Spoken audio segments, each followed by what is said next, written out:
Lord, praise the Lord, praise the Lord. परमेश्वर के नाम की स्तुति हो। प्रभु ने फिर से एक बार बहुत समय के बाद हमको इस बाइबल क्लास के जरिए प्रभु ने हम सबको जोड़ा। इसलिए प्रभु के नाम को ही धन्यवाद हो। और आप सबका भी इस सेशन में स्वागत है।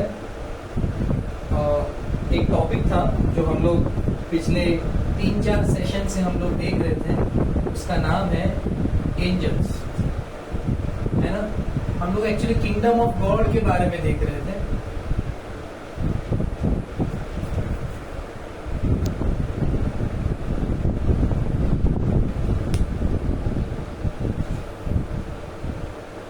उसमें से एक छोटा सा पार्ट था एंजल्स। उसका पूरा हमने बहुत ही अच्छे से 3 से 4 सेशन में हमने एंजल्स क्या है, कैसे दिखते हैं, किसने बनाया, है ना। एंजल्स का हिब्रू वर्ड क्या था, थोड़ा सा एक बार रिवाइज कर लें। एंजल्स को बाइबल में बहुत सी जगह पे बोला गया है होस्ट। होस्ट मतलब क्या होता है, ये एक मिलिट्री टर्म है जिसको बोलते हैं आर्मीज ऑफ हेवन।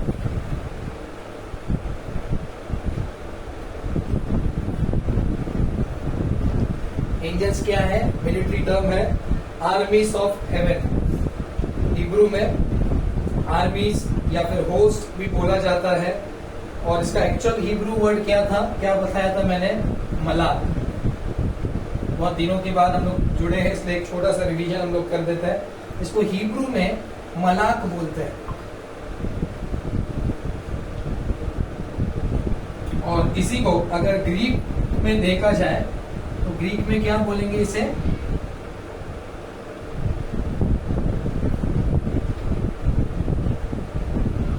ग्रीक में क्या बोलते हैं एंजल्स को, एंजेलोस।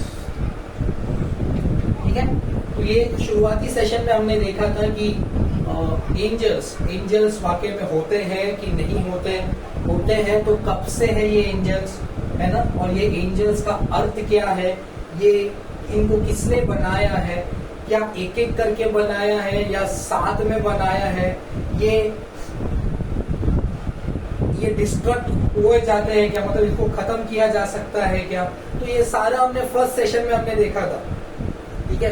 इसके वीडियोस ऑलरेडी यूट्यूब पे हमने डाले हैं, अगर देखना चाहो तो फिर से एक बार देख लेना। 25 मिनट का वीडियो है। तो एक छोटा सा रिवीजन मैंने बता दिया कि एंजल्स को एंजल्स बोलते ही सब लोग एक्साइट हो जाते हैं। एंजल्स वाकई में होते हैं कि नहीं होते, क्या होते हैं, कैसे दिखते हैं, है ना। तो एंजल्स को होस्ट करके बोला गया है बहुत बार। आर्मीज ऑफ हेवन मलाक हिब्रू वर्ड है, और एंजेलोस करके इसका ग्रीक वर्ड है। क्या ये शादी कर सकते हैं क्या, नहीं। जैसे यीशु मसीह ने खुद बोला है कि एंजल्स ना ही शादी करते हैं और ना ही ब्याह करते हैं, मैरिज करते हैं, है ना। और कितने, हमने एक और चीज देखा था, कितने एंजल्स हैं, नंबर ऑफ एंजल्स कितने हैं, है ना। हमने उसके भी बहुत सारे रेफरेंसेस पहले सेशन में हमने देखा था। डैनियल में देखा, हिब्रू में देखा, जर्माया में देखा, मत्ती में देखा। एन नंबर ऑफ एंजल्स, उनकी गिनती भी नहीं है, इतने सारे एंजल्स हैं, है ना। उसके बाद में हमने देखा कि एंजल्स दिखते कैसे हैं। सेकेंड सेशन में हमने ये देखा था अपीयरेंस ऑफ एंजल्स, है ना। एंजल्स के ऊपर हम ही नहीं, बहुत से अलग अलग रिलीजन्स, इवन अर्थ भी ढूंढता है एंजल्स को, फरिश्तों को ढूंढने की कोशिश करता है। उसके ऊपर गाने भी लिखे जाते हैं, परी, है ना। परी एक परी आसमां से गिरी, है ना। कितनी सुंदर दिखती है, क्या खूब दिखती है, परी जैसी दिखती है। तो एंजल्स दिखते कैसे हैं, एंजल्स बाइबल के अकॉर्डिंगली जाए तो वो फीमेल फेमिनिस्ट के फॉर्म में नहीं दिखते। ये भरमाया जाता है हमको, फीमेल वर्जन में एंजल्स कभी नहीं दिखते। अगर ऐसा कोई आपको दृश्य दिखता है तो ये शैतान की तरफ से है। ठीक है। जितने भी एंजल्स बाइबल में है वो सारे मैस्कुलिन फॉर्म में है। मैस्कुलिन फॉर्म मतलब मेल फॉर्म, है ना। उसके बारे में भी हमने बहुत इसके बारे में अच्छे से चर्चा किया था। जैसे अब्राहम के पास 3 व्यक्ति आते हैं, उन 3 में से एक व्यक्ति अब्राहम से बातचीत करते हैं और दो जाते हैं सोदोम और गोमोरा में नाश करने के लिए। वो कौन रहता है? स्वर्गदूत रहता है। फिर बाद में हमने देखा जोशुआ जेरिको की तरफ जाता है तो एक इंसान आके तलवार लेके खड़ा होता है, तो ये पूछता है तू हमारी ओर से है कि दुश्मन की ओर से है? तो मैं स्वर्ग से उतर आया हुआ सेना का कैप्टन हूँ बोलता है, मतलब वो एंजल है। स्वर्गदूत हमेशा मैस्कुलिन मेल फॉर्म में दिखते हैं। अगर बाइबल में भी देखा जाए, ये हमने सेकंड सेशन में देखा था, यूट्यूब पे वीडियो है आप देख सकते हो। सेकंड सेशन में देखा था मेल फॉर्म में एंजल्स है। उनके नाम भी अगर हम देखेंगे तो क्या क्या नाम है? गैब्रियल मेल फॉर्म में, माइकल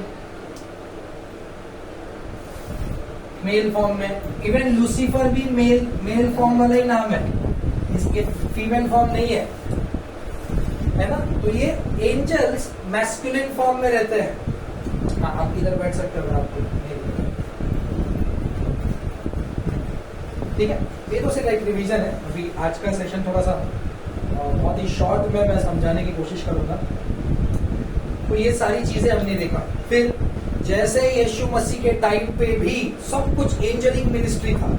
स्वर्गदूत आके बोलता है मरियम से, स्वर्गदूत आके बोलता है सपनों में जोसेफ से, स्वर्गदूत आके गड़बियों को बोलता है, स्वर्गदूत आके वाइस मैन को बोलता है। तो एंजलिक मिनिस्ट्री जब पहली बार यीशु मसीह इस दुनिया में आया था तो एंजलिक मिनिस्ट्री हुआ था। और बाइबल स्कॉलर बोलते हैं अब दूसरी बार जब यीशु मसीह आ रहा है एंजलिक मिनिस्ट्री होगा, है ना।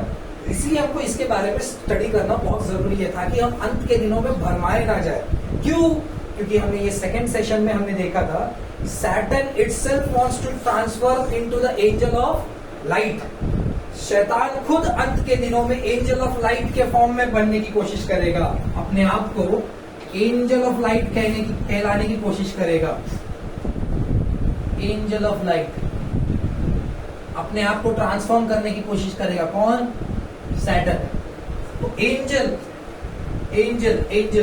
ऑफ लाइट तो इतना इंपॉर्टेंट है इसके बारे में स्टडी करना कि अब के दिन में अगर आपको इसके बारे में proper knowledge, proper teaching, proper Bible के वचन सच आपको इसके बारे में नहीं पता होगा तो शैतान आपको भरमाया जा सकता है। बहुत से लोग बोलते हैं मुझे सपनों में एंजल अपीयर हुआ, स्वर्गदूत मेरे सपने में आया, मुझे एंजल स्वर्गदूतों का दर्शन हुआ।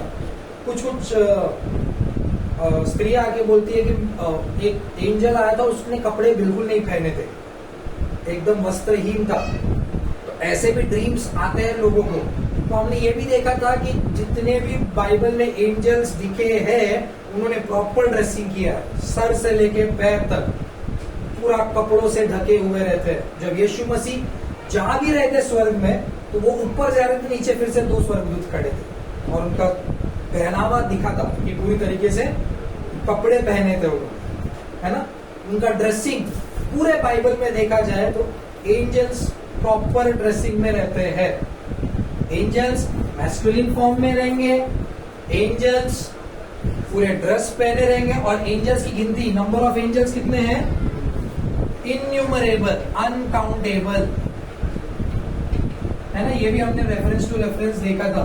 कहीं 70,000 लिखा है, कहीं 20,000 लिखा है, कहीं 12,000 लिखा है, कभी lakh, thousands of thousands, lakhs of lakhs, innumerable. यशायाह में तो बोला जाता है, रेवलेशन में बोला जाता है कि एंजल्स कैन नॉट काउंट, इतने सारे। सो ये सब चीजें ऑलरेडी हमने देखा और इसके ऊपर प्रीचिंग भी हमने किया। एंड टाइम में हमको एक सुपर नेचुरल पावर्स की जरूरत है। हमको हमारी मटेरियलिस्टिक सोर्सेस खत्म हो जाएंगे, हमारे ऊपर छत नहीं रहेगा, हमारे हाथों में पैसे कम पड़ जाएंगे, हमारे दोस्त हमसे दूर चले जाएंगे, हमारे रिश्तेदार हमसे दूर चले जाएंगे। तो हम हेल्प कहां से लें? हम कैसे जिए? इस अंत के दिनों में कोई चीज अगर हमारा सपोर्ट करता है तो वो परमेश्वर के राज्य से एक अलौकिक शक्तियां हमारे डिवाइन हेल्प के लिए, divinity from the haven of God भेजा गया है। अंत के दिनों में स्वर्गदूत आपकी अगुवाई करेंगे, स्वर्गदूत आपकी अगुवाई करेंगे हर एक चीज को। एंजल्स का काम क्या होता है? मैंने लास्ट टाइम भी बताया था। एंजल्स का काम क्या होता है?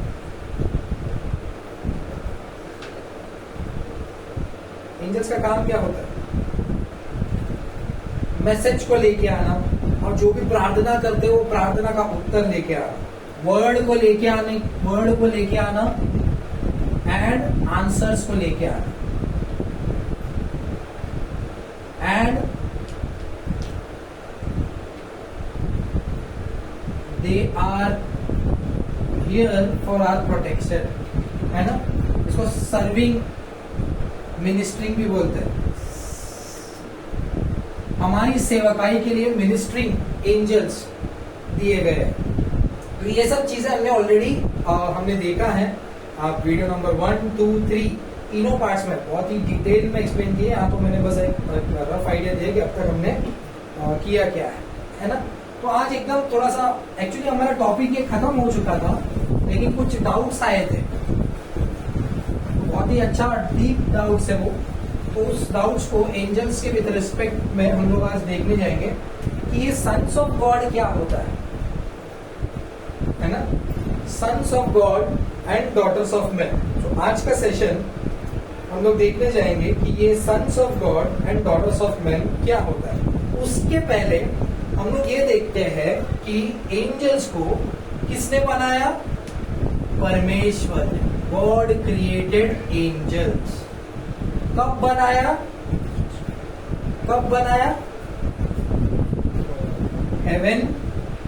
हेवन बनाने के बाद एंड अर्थ से पहले यहाँ पे एंजल्स बनाए गए। मतलब इंसान को बनाने से पहले और स्वर्ग बनाने के बाद एंजल्स को बनाया गया। एंजल्स को बनाया, फिर हेवन को बनाया, फिर एंजल्स की रचना की एक साथ, फिर बाद में कुछ तो यहाँ पे हुआ जिसकी वजह से इंसान को बनाना पड़ा, राइट।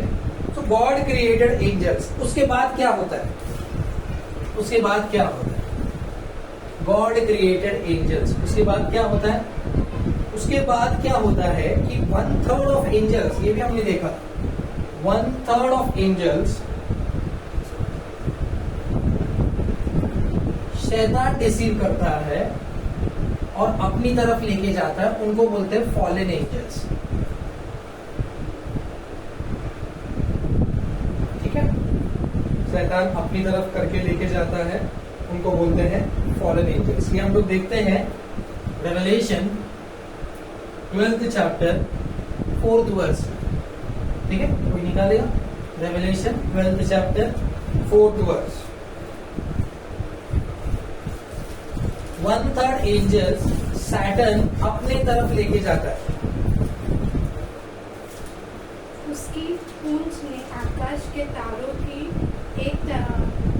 एक तिहाई को खींचकर पृथ्वी पर डाल दिया। एक तिहाई को खींचकर पृथ्वी पर डाल दिया। ये देखिए 1/3 मतलब जितने भी एंजल्स हैं उनके 3 हिस्से करो, उसमें से एक हिस्सा शैतान ने अपनी तरफ ले लिया है, मतलब तीसरा हिस्सा।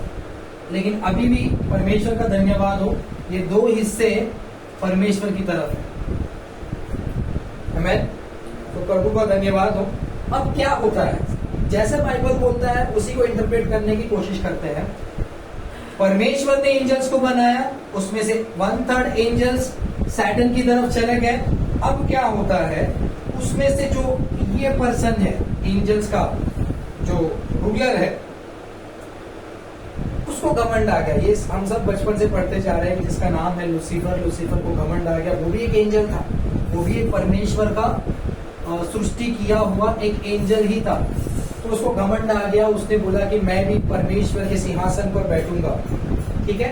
और तब जाके उसको निकालकर पृथ्वी पर डाल दिया, और साथ ही साथ उन्होंने अपने 1/3 एंजल्स को भी ले गए, राइट। तो ये चीज हम लोग देखते हैं। एजेकियल रेफरेंसेस हमारे पास होना चाहिए। एजेकियल 14th चैप्टर 13 और 14, ये दोनों हम लोग पढ़ेंगे। एजेकियल 14th चैप्टर, यहाँ पे सैटर्न का स्टेटमेंट है। ये मनुष्य के संतान, जब किसी देश के लोग मुझसे विश्वासघात करके पापी हो जाए और एजेकियल 28, एजेकियल 28:14, चाहने वाला हाँ, तू चाहने वाला अभिषेक करूबता केरूबता, अनॉइंटेड, हाँ इंग्लिश में केरूब, हाँ। मैंने तुझे ऐसा ठहराया कि तू परमेश्वर के पवित्र पर्वत पर रहता था। तू आग सरीखे चमकने वाले मणियों के बीच चलता फिरता था। जिस दिन से तू सिरजा गया और जिस दिन तक तुझ में कुटिलता न पाई गई, उस समय तक तू अपनी सारी चाल चलन में निर्दोष रहा। ये देखिए, ये सैटन के बारे में डिस्क्राइब किया जा रहा है। परमेश्वर बोल रहे हैं कि तू अभिषेकित केरूब था, तेरे अंदर कोई भी दोष नहीं था। जब तक तेरे अंदर कोई दोष ना आया, उसके बाद क्या हुआ, सतना पड़े। सुंदरता के कारण तेरा मन फूल उठा था। सुंदरता के कारण, इट वॉज वेरी ब्यूटीफुल। हाँ, आगे। और वैभव के कारण तेरी बुद्धि बिगड़ गई थी। मैंने तुझे भूमि पर पटक दिया और राजाओं के सामने तुझे रखा कि वे तुझको देखे। यस, फॉल इनटू अर्थ। ठीक है, सो ये दशा हो गई सैटन की। ये अनॉइंटेड केरूब था जो परमेश्वर की आराधना करने के लिए बनाया गया था, लेकिन उसकी सुंदरता के कारण उसके अंदर प्राइड आ गया, जिसकी वजह से उसको धरती पर पटक दिया गया। उसी चीज को यहाँ पे आइज़ाया 14 का 13-14, आइज़ाया 14, यशाया 14 का 13 और 14 हम तू लोग मन में कहता तू मन में कहता तो था, मैं स्वर्ग पर चढ़ूंगा। मैं स्वर्ग पर चढ़ूंगा। यहाँ पे थर्ड हेवन की बात कर रहे, स्वर्ग पर चढ़ूंगा। हेवेंस के 3 लेवल्स होते हैं, first heaven, second heaven, third heaven. Third heaven means throne of God.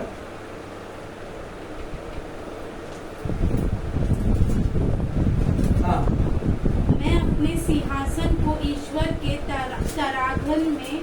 तरागन से अधिक ऊंचा करूंगा।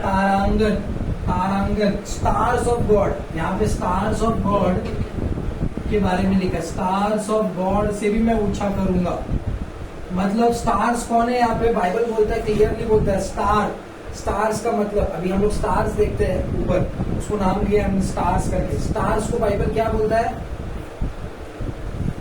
क्या बोलता है, एंजल्स, है ना। रेवलेशन पहला अध्याय, रेवलेशन फर्स्ट चैप्टर।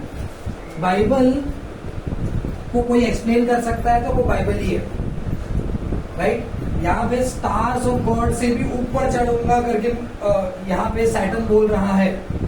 मतलब जो मेरा लेवल है उससे भी मैं ऊपर जाऊंगा। ये खुद एंजल है, बोलते हैं कि इससे भी ऊपर में जाऊंगा। Revelation first chapter 20। अर्थात उन 7 तारों का भेद जिन्हें तूने मेरे दाहिनी हाथ में देखा था, और उन 7 सोने की दीप्तों का भेद। वे 7 तारे सातों कलीसियाओं के दूत है। 7 तारे, तारे क्या है यहाँ पे, कलीसिया के दूत है। दूत मतलब एंजल्स, इंग्लिश में लिखा है एंजल्स ऑफ चर्च, है ना, कलीसिया के दूत है। तो इससे भी मैं ऊपर जाऊंगा। और तीसरा, फिर से यहाँ पे आ जाएगा, आइज़ाया 14 उसका 13 से जो आगे वाला पढ़ेगा। मैं मन में कहता तो था, हाँ। मैं स्वर्ग पर चढ़ूंगा। हाँ। मैं अपने सिंहासन को ईश्वर के तारागन से अधिक ऊंचा करूंगा। हाँ। और उत्तर दिशा की छोर पर सभा के पर्वत पर विराजूंगा। सभा की पर्वत पर मतलब माउंट ऑफ कॉन्ग्रेगेशन इसको बोला गया। माउंट ऑफ कॉन्ग्रेगेशन यहाँ पे ये बता रहे हैं कि आई विल रूल मैनकाइंड, ऐसे बोल रही है, आई विल रूल मैनकाइंड, कि मैं इंसान के ऊपर राज्य करूंगा। कौन, ये मॉर्निंग स्टार, एंजल, सैटर्न, ठीक है। और क्या बोला, I will go Heights, above Heights of clouds, above Heights of clouds. इसका मतलब क्या है कि मैं सुप्रीम प्लेस में मैं जाऊंगा, सबसे ऊंचे स्थान पर जाऊंगा। मतलब सबसे ऊंचे स्थान पे कौन रहता है? परमेश्वर रहता है। मतलब मैं परमेश्वर का पोजीशन ही डिस्प्लेस कर दूंगा। मतलब इंग्लिश में अगर इसको पढ़े तो I will I will I will I will करके देयर आर 5 आई विल, जो सैटर्न अपने मन में बोलता है। आई विल, मैं करूंगा, मैं ये करूंगा, मैं वो करूंगा। उसमें से 4 हमने देखे कि ये 3rd हेवन में जाएगा, थ्रोन ऑफ गॉड भी जाएगा, स्टार से भी ऊंचा उठने की कोशिश करेगा। माउंट ऑफ कॉन्ग्रेगेशन मतलब ruling Mankind, above Heights of clouds मतलब सुप्रीम पोजीशन पे जाके वो सुप्रीम पोजीशन को अपने पास ले लेगा और सुप्रीम पोजीशन पे जो बैठा है उसको डिस्प्लेस कर देगा। The last one is I will be like most high God करके लिखा है ना। I will be like most high, most high means like God, मैं परमेश्वर के समान बन जाऊंगा। तो ये इन्होंने, ये शैतान ने अपने मन में ये सब चीजें बोला था कि I will be like, I will do this, I will do that. तब जाके परमेश्वर ने इसको धरती पे फेंक दिया और ये जाते जाते अपने 1/3 एंजल्स को, जिसको बोलते हैं फॉलन एंजल्स करके इंग्लिश में पूरे बाइबल में कहीं पे ये फॉलन एंजल्स करके कहीं पे लिखा नहीं है, बट इसको बहुत बार यूज किया जाता है, नीचे गिराया हुआ, मतलब फॉलन एंजल्स। ठीक है, सो ये इसकी दशा है अभी। ठीक है, अब एक क्वेश्चन एंजल्स के बारे में पढ़ते पढ़ते एक क्वेश्चन आया था हमारे यूथ को कि ये sons of God and daughters of man क्या है। उसके लिए हमने ये पूरा बैकग्राउंड हमने पहले स्टडी किया कि ये क्या है, ये सरपेंट सीड क्या है, ये वुमेन्स सीड क्या है। निकालेंगे उस चीज को, जेनेसिस 3rd चैप्टर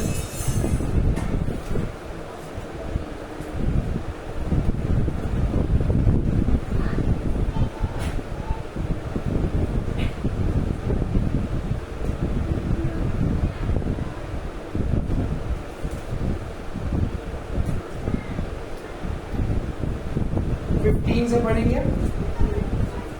और मैं तेरे और स्त्री के बीच में और तेरे वंश और इसके वंश के बीच में भेद उत्पन्न करूंगा। ठीक है, I will put enmity between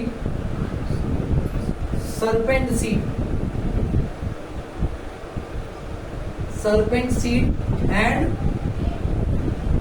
woman's seed.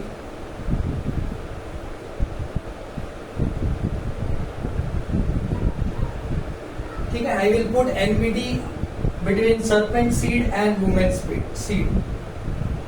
तो ये पहला प्रोफेटिक वर्ड है, परमेश्वर ने पहला प्रोफेसी यहाँ पे बोल सकते हैं जो परमेश्वर ने यूज किया कि मैं तेरे वंश को और इसके वंश के बीच में बैर रखूंगा। ठीक है, सो ये जेनेसिस 3rd चैप्टर में ये पनिशमेंट मिला और जेनेसिस 6th चैप्टर आते आते इतना करप्ट हो गया, अर्थ इतना करप्ट हो गया कि उसमें जेनेसिस 6 1 2 4 अगर हम लोग पढ़ेंगे तो वहां पे हमको एक मिस्ट्री दिखता है। पढ़ेंगे जेनेसिस चैप्टर 6 1 to 4। फिर जब मनुष्य भूमि के ऊपर बहुत बढ़ने लगे और उनके बेटियां उत्पन्न हुई, तब परमेश्वर के पुत्रों ने मनुष्य की पुत्रियों को देखा कि वे सुंदर हैं और उन्होंने जिस जिस को चाहा उनसे विवाह कर लिया। तब यहोवा ने कहा, मेरा आत्मा मनुष्य से सदा लोभ विवाद करता न रहेगा, क्योंकि मनुष्य भी शरीर ही है, उसकी आयु 120 वर्ष की होगी। उन दोनों में पृथ्वी पर दानव रहते थे और इसके पश्चात जब परमेश्वर के पुत्र मनुष्य की पुत्रियों के साथ गए, तब उनके द्वारा जो पुत्र उत्पन्न हुए वे शूरवीर होते थे, जिनकी कीर्ति प्राचीन काल से प्रचलित है। एग्जैक्टली, इसी को इंग्लिश में जरा पढ़ेंगे थोड़ा अच्छे से समझ में आएगा। जेनेसिस 6th चैप्टर 1 to 4 या फिर 1 2 पढ़ के फिर 4 देखेंगे। And it came to pass when men began to multiply on the face of the earth. ठीक है, पहले थर्ड चैप्टर में सिर्फ एडम एंड ईव थे, ठीक है। सिक्स्थ चैप्टर आते आते it came to pass that men began to multiply, बहुत सारे होने लगे। बाइबल स्कॉलर्स बोलते हैं जेनेसिस चैप्टर 3 और 6 के बीच में 1600 ईयर्स का गैप है, ठीक है। तो इतने गैप में इतने सारे मल्टीप्लाई हुए और इतना गंदी तरीके से करप्ट हुआ। हाँ, पढ़ आगे। And it came to pass when men began to multiply on the face of the earth, and daughters were born unto them, that the sons of God saw the daughters of men, that they were fair, and they took them wives of all which they choose. And the Lord said, My spirit shall not. Fourth verse. There were giants in the There earth. were Giants. Sons of God और daughters of men ने शादी कर लिया और किसको उत्पन्न किया? Giants, ठीक है। जायंट्स को हिब्रू वर्ड है नेफिलिम। अब क्वेश्चन ये आता है, जो मेन क्वेश्चन आज का टॉपिक है, कि ये सन्स ऑफ गॉड कौन है और ये डॉटर्स ऑफ मेन कौन है, ठीक है। तो बाइबल को बाइबल ही एक्सप्लेन करता है, ठीक है। आज का यही सेशन है और यही सेशन पे हम लोग खत्म करेंगे। सन्स ऑफ गॉड कौन है और डॉटर्स ऑफ मैन कौन है, ठीक है। बहुत से लोग अलग अलग चीजों को देखते हैं, समझते हैं, अलग अलग थियरीज भी है, उनकी थियरीज भी कुछ हद तक सही निकलती है क्योंकि वो भी बाइबल को ही रिफर करते हैं, ठीक है। तो हम लोग समझने की कोशिश करेंगे कि ये sons of God and daughters of man कौन है। अगर ये हिब्रू वर्ड में देखे सन्स ऑफ गॉड, तो इसका हिब्रू वर्ड है बेने हा एलोहिम, बेने ha Elohim, Hebrew word bene ha Elohim, ठीक है। ये sons of God are nothing but, ये Hebrew word bene ha Elohim are nothing but angels, ठीक है, एंजल्स। यही चीज को बाइबल रिप्रेजेंट इंटरप्रेट बाइबल, यही चीज को जोब में देखेंगे हम लोग। जोब 1st चैप्टर 6th वर्स,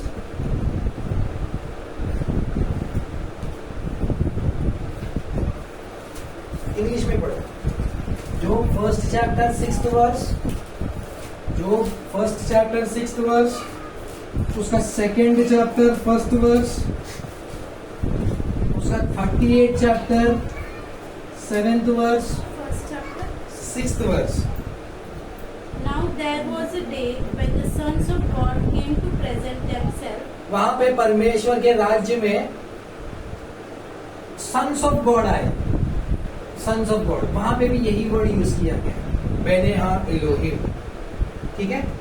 परमेश्वर के राज्य में एक सभा हुई जहां पे सारे परमेश्वर के पुत्र मतलब सन्स ऑफ गॉड आए, मतलब सारे एंजल्स आए, ठीक है। उन्हीं एंजल्स में से एक एंजल था सैटर्न, वो भी आया। उसको पूछता तू कहाँ से आया, तो बोलता है मैं इधर उधर घूमते घूमते आया, ठीक है। तो एंजल्स की सभा में एंजल ही आ सकता है, समझ में आ रहा है। तो ये sons of God are nothing but bene ha Elohim, मतलब एंजल्स ही है।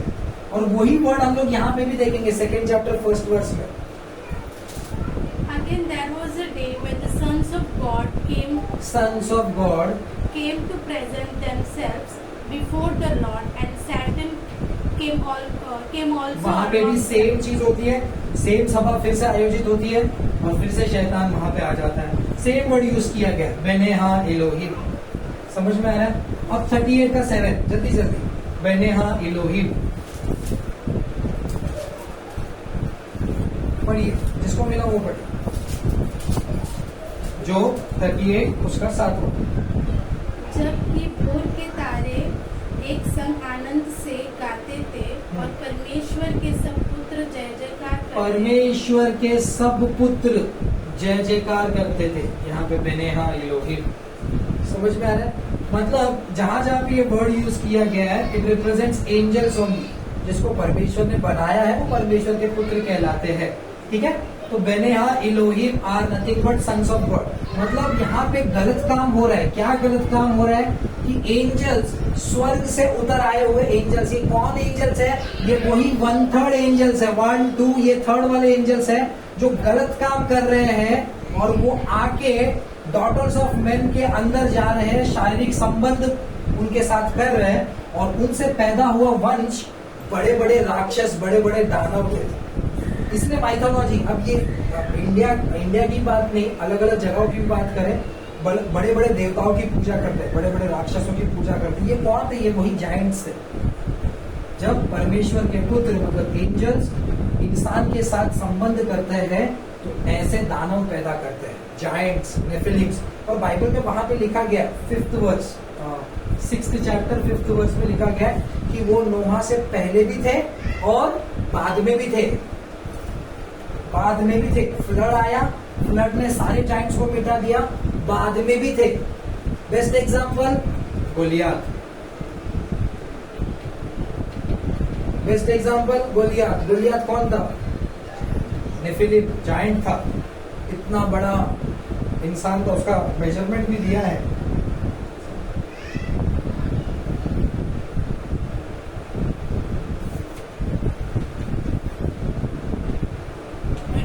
फर्स्ट सैमुएल 17 अध्याय, फर्स्ट सैमुएल 17 अध्याय उसका 4था वचन। तब फलिस्तियों की छावनी में से गोलियात नामक एक वीर निकला। एक वीर निकला, इंग्लिश में 17:4, फर्स्ट सैमुएल 17:4, पढ़ो जल्दी। And there went out a champion out of the camp of Philistines named Goliath of Gath, whose height was 6 cubits and span. And he had an helmet of brass upon his head, and he was armed with a coat of mail, and the weight of the coat was 5,000 shekels of brass. So, इसका अगर description देखेंगे तो ये nothing but giant, एक translation में लिखा गया he was a giant, ठीक है। उसी रीति से ड्यूट्रोनॉमी 3 अध्याय, ड्यूट्रोनॉमी 3 अध्याय उसका 11वां वचन, इंग्लिश में पढ़िए जल्दी। For only Oz king of Bashan, Og king of Bashan, remained of the remnant of giants. Remnant of giants, ठीक है, वो भी एक दानव था। ये सब, ये इन लोग कौन है पता है? ओज किंग ऑफ बैशन या फिर ये गोलियात, ये नोहा के फ्लड के बाद थे। मतलब ये जायंट्स बाद में भी थे, ये बताने की कोशिश कर रहा हूँ। पहले तो उनको फ्लड ने निकाल दिया, फ्लश आउट कर दिया, लेकिन बाद में भी ये चीजें होने लगी। Angels came into daughters of men and there were giants, या फिर उनके रेमिनेंट्स बचे थे, उसकी वजह से वो चीज। निम्रोद, निम्रोद कौन है? निम्रोद पता है आपको कौन है? निम्रोद नोआ का एक बेटा है, हाँ, आम का बेटा कुश, कुश का बेटा निम्रोद, ठीक है। निम्रोद भी एक टाइप का जायंट ही था, ठीक है। निकालिए जेनेसिस 10th चैप्टर, वो भी देख लेते हैं। Genesis 10th chapter 8 and 9 verse. And Cush began Nimrod. He began to be a mighty one in the earth. He was a mighty hunter before the Lord. Therefore it is said, even as Nimrod, the mighty hunter before the Lord. KJV. 8-9 पढ़ा। यहाँ पे ऐसे लिखा गया कि Nimrod began to be a giant करके लिखा गया। अगर उसको याद नहीं आ रहा कौन सा ट्रांसलेशन है, बट देखते हैं उसको, ठीक है। सो अल्टीमेटली मुझे ये बताना था कि सन्स ऑफ गॉड यहाँ पे कौन है एंड डॉटर्स ऑफ मैन।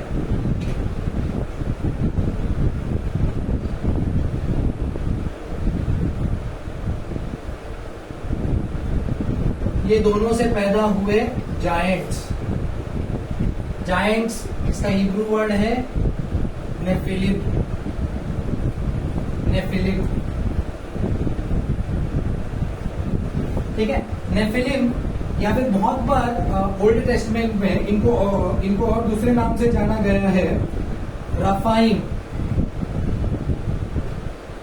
रफाइम और अनाकिम।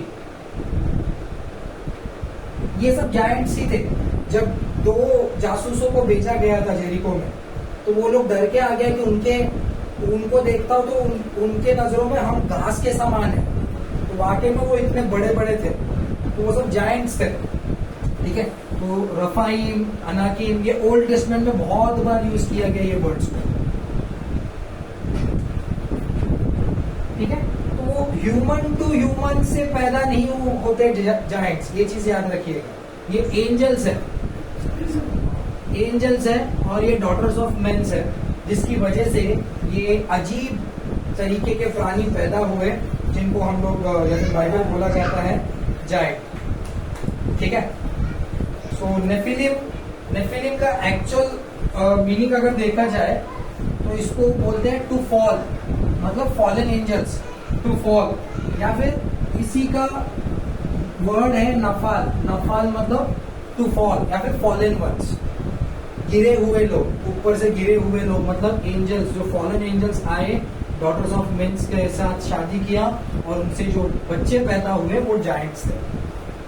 ठीक है, तो यहां तक समझा कि एंजल्स और डॉटर्स ऑफ मेंस से पैदा हुए लोग जायंट्स हैं। अब एक क्वेरी ऐसा था कि ऑब्जेक्शन 1, इसमें 2 ऑब्जेक्शन मैंने ढूंढ के निकाला है। एक तो आप लोगों का है और एक दूसरा मैंने बोला मुझे भी डाउट है, उसको भी हम लोग क्लियर करते हैं। ऑब्जेक्शन 1, ये सन्स ऑफ गॉड जो है, ये सन्स ऑफ गॉड, कुछ लोग बोलते हैं इसे ये सेथ के संतान है, sons of God, and daughters of man ये केन के संतान है। ये एंजल्स नहीं है, ये सेथ के संतान है और ये केन के संतान है। ठीक है, तो अगर सेथ का संतान हुआ तो सेथ की तरह दिखना चाहिए था, सेथ का संतान हुआ, सेथ की तरह दिखना चाहिए था। जेनेसिस क्या बोलता है? जेनेसिस 5वां अध्याय 3रा वचन, इंग्लिश में ही पढ़ो, जेनेसिस 5वां अध्याय 3रा वचन। When Adam had lived 130 years, he had a son in his own likeness. ये देखिए, अब एडम को पैदा हुआ सेथ। अब सेथ के बारे में कैसा बोल रहा है कि इन हिज ओन इमेज, मतलब सेथ किसकी तरह दिखता है? एडम की तरह। समझ में आ रहा है? तो एडम किसकी तरह दिखता है? In the image of God. God created Adam in his own image. समझा, ये इनकी तरह दिखते हैं और बाद में इनसे पाप होने की वजह से अब बोल रहे सेथ एडम की तरह दिखता है, परमेश्वर की तरह नहीं। समझ में आ रहा है? ठीक है, तो अगर हम लोग सेथ की तरह, सेथ एडम की तरह दिखते हैं, तो ये जायंट सेथ की तरह दिखने चाहिए थे। इनका तो डिस्क्रिप्शन कुछ अलग ही है। ठीक है, तो ये सेथ का संतान नहीं हो सकते। और दूसरा हमने जो वर्ड यूज किया, हिब्रू वर्ड बेनेहा इलोहिम, ये sons of God, बेनेहा Elohim angels को रिफर करते हैं, ना कि इंसान के पुत्र को। ठीक है, और एक चीज बोला गया है कि अगर इस चीज को और अच्छे से हमको एक्सप्लेन करना है, सो अगर ये सेथ के संतान होते और ये केन के संतान होते और मान भी ले कि ये जायंट्स है, तो जूद में क्यों ऐसा लिखा है कि कुछ देवदूतों ने गलत काम किया उस टाइम पे, है ना? जूद 1 चैप्टर 6-7, और उनको चेन से बांध के रखा गया है कुछ समय तक। And the angels who did not keep their position, they didn't kept their position, उन्होंने अपना स्थान जैसा था, उनको क्या बोला गया है? तुमको शादी नहीं करना है, तुमको जिसके लिए ठहराया गया, तुमको जिसके लिए बनाया गया, तुम वही चीज करो। लेकिन शैतान ने 1/3 एंजल्स को लेके गया और धरती पे गिराया और उन्होंने इनके साथ शादी कर लिया, विवाह कर लिया। They have not kept their positions of authority, but abandoned their proper dwelling. abandoned their proper dwelling, जिस दशा में उनको रहना चाहिए तो उस दशा से बाहर आकर उन्होंने गलत काम किया। आगे He has kept in darkness. उनको क्या किया? उनको एक पनिशमेंट दिया है, उनको अंधकार में रखा गया, bound with everlasting chain for judgment, उनको जंजीरों में बांध कर अंधकार में रखा गया ताकि अंत के दिनों में उनके ऊपर न्याय किया जा सके। तो ये वर्स इसको प्रॉपर तरीके से फिट होता है, ठीक है। अब सेकंड पीटर भी वही बोलते हैं, second Peter second chapter 4th verse, for if God did not spare angels, परमेश्वर ने एंजल्स को भी नहीं छोड़ा है, गलत काम करोगे तो सजा मिलेगा। क्या? when they sinned, but sent them to hell, हाँ, putting them in the chains of darkness. In the chains of darkness. ये देखिए झूठ में भी हमने देखा चेन्स ऑफ डार्कनेस, सेम यहाँ पे जंजीरों में बांधकर अंधकार में डाला गया, chains of darkness. Bible must interpret Bibles, ठीक है। मतलब अगर हम लोग को डिफरेंट भी करना है कि सन्स ऑफ गॉड शेत है और डॉटर्स ऑफ मैन केन है, तो ये चीज तो होगा नहीं सबसे पहले, और होगा तो भी फिर ये चीज क्या बोल रहे हैं, किस चीज को दर्शा रहे हैं, ठीक है। तो ये एक चीज था, फर्स्ट ऑब्जेक्शन को इस तरह से हम लोग क्लियर कर सकते, जस्टिफाई कर सकते। दूसरा ऑब्जेक्शन, अगर परमेश्वर के पुत्र एंजल्स है तो क्या एंजल्स का डीएनए ह्यूमंस के डीएनए के साथ मैच करके कोई लिविंग थिंग को प्रोड्यूस कर सकता है ना? ये भी क्वेश्चन है, क्योंकि एंजल्स स्पिरिट्स होते हैं, एंजल्स आर स्पिरिट्स, उनका डीएनए ह्यूमन के साथ कैसे मिलेगा और वो नई चीज को रिप्रोड्यूस कैसे कर सकते हैं? ये भी एक क्वेश्चन था, तो साइंटिफिक क्वेश्चन है कि अगर एंजल्स है तो एंजल्स डॉटर्स ऑफ मैन में आएंगे तो वो रिप्रोड्यूस कैसे करेंगे, ह्यूमंस को कैसे प्रोड्यूस करेंगे? Angels are spirit, don't have human DNA to combine with women, ठीक है। तो साइंटिफिकली अब भी हम लोग को सोचना है, बिब्लिकली भी हमको सोचना है। तो फिर से मैं वही बोलूंगा, Bible must interpret Bible.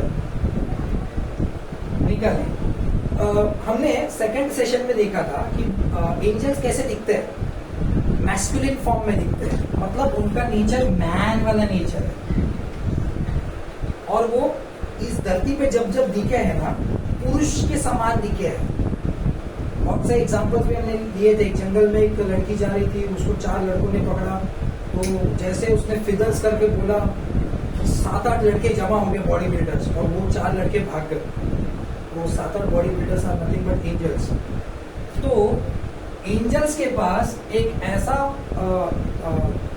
Transformation होता है कि वो ह्यूमन बॉडी को अडॉप्ट कर सकते हैं या फिर ह्यूमन बॉडी में ट्रांसफॉर्म हो सकते हैं, ठीक है।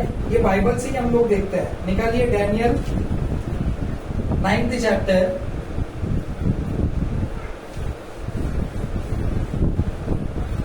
डैनियल 9th चैप्टर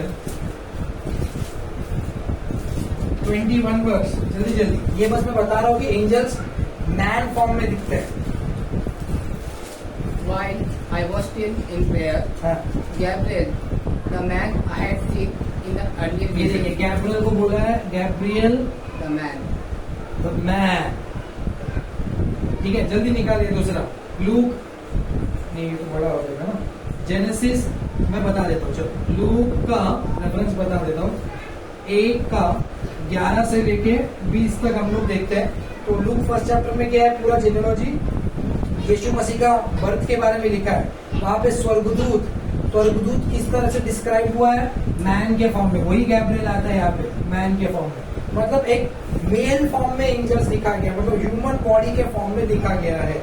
मतलब ये पॉसिबल है कि angels can be come unto daughters of man and can produce the things, but ये इनको अलाउड नहीं है। बट ये गलत काम किया कौन? 1/3 ने, 2/3 ने नहीं, जो परमेश्वर के राज्य में अभी भी है। इन्होंने गलत काम नहीं किया, इन्होंने जो अपना पोजीशन छोड़ के गलत काम किया, उनको डार्कनेस, चेन्स ऑफ डार्कनेस को बांधा गया, ठीक है। ये ऐसे नहीं कर ही नहीं सकते, जबकि यीशु मसीह ने यहाँ पे बोला angels are spirit, they do not have DNA to produce with women, यीशु मसीह ने बोला कि रेजरेक्शन के बाद तुम लोग को ये नहीं करना है, you all will become like angels. तुम लोग कर सकते हो लेकिन नहीं करना है, you all will become like angels, right. जहां पे सिर्फ serving and worshipping the Lord होगा, सिर्फ परमेश्वर की स्तुति आराधना होगी, मेरी उपासना आपको करना है, राइट। तो spiritual can produce physical offspring, spiritual can produce physical offspring, spiritual can produce physical offspring. Best example actually अभी आप सब यूथ हो, एक पास्टर ने मेरे को बोला था कि सेक्स एक्चुअली डिजाइन ही नहीं हुआ है अपने लिए, ये एक्चुअली डिजाइन ही नहीं हुआ है। सबसे बड़ा ताकत हमको किसमें दिया है प्रभु ने? अपने जुबान में, right. Words are having power, जिंदगी और मौत दोनों जुबान के वश में। आप बोलोगे ना चीजें उत्पन्न होती है। ये परमेश्वर ने भी इस दुनिया को कैसे बनाया? बोलने से, बोला चीजें उत्पन्न हो गई। तो आपको संतान भी कैसे उत्पन्न करना था? बोलने से। एडम ने सबको नाम दिया, अगर वुमेन को बोल देता था कि संतान उत्पन्न कर तो कर देती थी, बट सैटन जो इन सब चीजों में माहिर था उसने डिसीव किया वहां पे। अब देखो क्या हो रहा है यहाँ पे, होली स्पिरिट। अब हम लोग बोलते हैं कि ये इसका बेस्ट एग्जांपल कौन है? Mary the mother of Jesus, she didn't have sex with Joseph, yet she conceived. कैसे? Through the Holy Spirit. बोलने से बार बार प्रोफेसी वहां पे चली कि वो गर्भ जनेगी, वो गर्भ जनेगी, वो गर्भ धारण करेगी, पवित्र आत्मा उसके ऊपर आएगा। मतलब angels are spirit but still they can produce the things. ये इस तरीके से साम्स 104 कि परमेश्वर हर एक चीज को उत्पन्न कर सकता है, वहां पे लिखा गया है साम्स 104 का 30।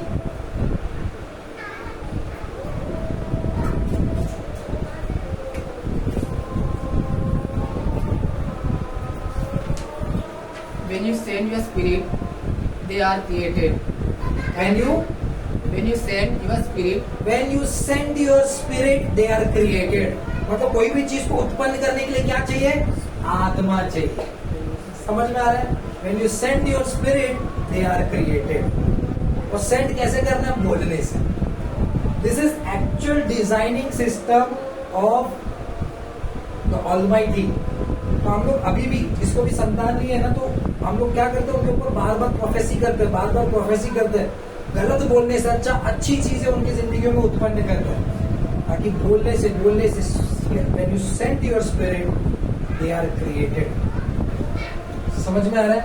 So this objection भी यहाँ पे हम लोग उसको एक्सप्लेन कर दिया जा सकता है कि एंजल्स आर स्पिरिट, और वो what we can say, how they can reproduce with daughters of men. ठीक है, सब कुछ आत्मिक चीजें हैं। आत्मिक चीज भी आत्मिक रीति से बनाई गई है, शारीरिक चीज भी आत्मिक रीति से ही उत्पन्न हुआ है। ये चीज हमको सीखना है। I hope it is clear with you all. ठीक है, कुछ डाउट है इसमें? Sons of God, daughters of man. तो आज हमने क्या देखा कि sons of God and daughters of man. Sons of God और नथिंग बट एंजल्स, उसके सारे रेफरेंसेस देखे। सन्स ऑफ गॉड, एंजल्स का वो सन्स ऑफ गॉड का वर्ड क्या था? बेने हा एलोहिम। उसका बहुत सारे रेफरेंसेस देखे। कहाँ पे देखा हमने? जोब 1:6 में, 2:1 में, 38:7 में, है ना। ये सारी चीजों में जहां जहां पे सन्स ऑफ गॉड, एंजल्स के बारे में लिखा गया है, वहां पे ये बेने हा एलोहिम। तो यहाँ पे जो सन्स ऑफ गॉड लिखा है वो भी बेने हा एलोहिम, मतलब एंजल्स के बारे में ही बात कर रहा है, इंसान के बारे में बात नहीं कर रहा। तो एंजल्स मेन के साथ, डॉटर्स ऑफ मेन, डॉटर्स के साथ वो आए तो नेफिलिम्स पैदा हुए और वो दानव थे। ठीक है, नफाल, फॉलन वंस थे। ठीक है, तो दो ऑब्जेक्शन हमने यहाँ पे क्लियर किया। फर्स्ट ऑब्जेक्शन क्या था कि ये डिसेंडेंट्स ऑफ सेथ होंगे और डिसेंडेंट्स ऑफ केन होंगे। अगर डिसेंडेंट्स ऑफ सेथ होंगे तो हमने क्या बोला इसके ऊपर कि ये जायंट्स तो पैदा नहीं हो सकते, और हमने बोला कि इमेज ऑफ एडम था सेथ। तो अगर ये जायंट्स होंगे तो ये इमेज ऑफ सेथ होना चाहिए था, लेकिन वैसे नहीं लिखा है। यार शूरवीर थे वो। ठीक है, तो वैसे उसके बारे में डिस्क्राइब किया गया। और हमको ये भी पता चल गया कि बिफोर फ्लड भी जायंट्स थे, आफ्टर फ्लड भी जायंट्स थे। ठीक है, तो दूसरा हमने क्या देखा, दूसरा ऑब्जेक्शन क्या था कि एंजल तो स्पिरिट है, तो वो ह्यूमन बॉडी नहीं रहता उनके पास, तो वो रिप्रोड्यूस कैसे कर सकते हैं। तो बाइबल हमको बताता है कि जब जब एंजल्स दिखे तो वो मेल फॉर्म में दिखे, ठीक है, वो बॉडी के फॉर्म में दिखे, स्पिरिट के फॉर्म में नहीं दिखे, तो दे कैन प्रोड्यूस द थिंग्स। और हमने लास्ट में वर्स देखा, क्या देखा है लास्ट में वर्स 104 का 30, क्या था उसमें, when you sent your spirit they are created. तो कोई भी चीज को उत्पन्न करने के लिए क्या चाहिए हमको, आत्मा चाहिए, राइट। सो होप दिस, ये भी बहुत पेचीदा चीज है, क्योंकि इसके बाद एक दो रेफरेंस दूंगा आपको मैं, जहाँ पे फिर कुछ कंफ्यूजन क्रिएट हो जाएंगे, but these are all theory what we are studying. Main चीज कि हमको भरमाया ना जा सके इस अंत के दिनों में, इसलिए हम लोग ये एंजल्स वाले पार्ट को हम लोग देख रहे हैं, और घबराने की कोई जरूरत नहीं है। स्वर्गीय सेना हमारे साथ है, चाहे कैसे भी हालात क्यों ना हो। ये मेरा प्रीचिंग है कि अंत के दिनों में चाहे कैसे भी हालात आपके जिंदगी में क्यों ना हो, कुछ स्पिरिट्स आते हैं सुसाइडल अटेम्प्ट्स करने के लिए मजबूर करते हैं, लेकिन स्वर्गीय सेना आपके इर्द गिर्द है।